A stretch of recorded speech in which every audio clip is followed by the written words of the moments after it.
T20 world cup फायनलमध्ये न्यूझीलंडचा निम्मा संघ गारद. भारताच्या आव्हानाचा पाठलाग करताना किवी बॅट्समन्सची हाराकिरी. मुंबई महानगरपालिकेतील पारदर्शक कारभाराबाबत मुख्यमंत्री देवेंद्र फडणवीसांची आग्रही भूमिका. भ्रष्टाचाराच्या विरोधात कुठलीही तडजोड करू नका. भाजप नगरसेवकांना बैठकीत निर्देश. मनसेच्या वर्धापन दिनाच्या पूर्वसंध्येला राज ठाकरे महाडमध्ये. उद्या किल्ले रायगडवर मनसेचा वर्धापन दिन. जय पवारांची उद्या होणारी पत्रकार परिषद पुढे ढकलली. मुंबईत होणारी पत्रकार परिषद अचानक पुढे ढकलल्यानं चर्चांना उधाण.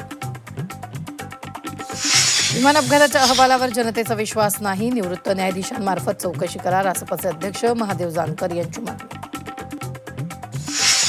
सरपंच संतोष देशमुख हत्या प्रकरणातील आरोपी जयराम चाटे 7 तासांसाठी जेलबाहेर.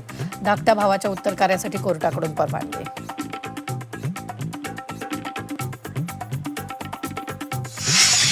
सायली उर्फ अतिझाची 10 वर्षांनंतर हिंदू धर्मात घरवापसी.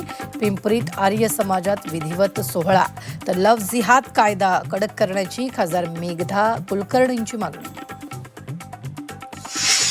ममता बॅनर्जींनी राष्ट्रपती मुर्मूंचा अपमान केल्याची खंत. पंतप्रधान मोदींचा संताप. मुख्यमंत्री फडणवीसांसह भाजप नेत्यांकडून ममता दीदींवर निशाणा. इस्रायल इराणमधील संघर्ष अधिक तीव्र. इस्रायलकडून तेहरानमधील तेल डेपोवर हवाई हल्ले. परिसरात आग आणि धुराचे प्रचंड लोट.